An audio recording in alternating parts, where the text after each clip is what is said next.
আজ আমি বানাবো আলু পোস্ত।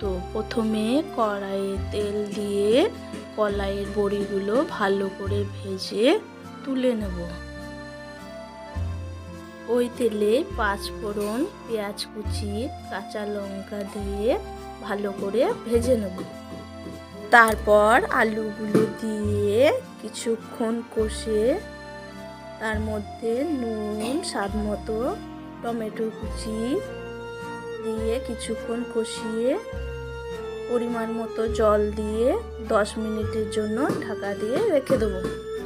10 মিনিট পর ঢাকা খুলে বাটা পোস্ত দিয়ে কিছুক্ষণ নেড়ে তার মধ্যে কলাইয়ের বড়িগুলো দিয়ে ফুটিয়ে নামিয়ে নিলেই রেডি আলু পোস্ত। ভিডিওটি ভালো লাগলে লাইক, কমেন্ট এবং সাবস্ক্রাইব করো।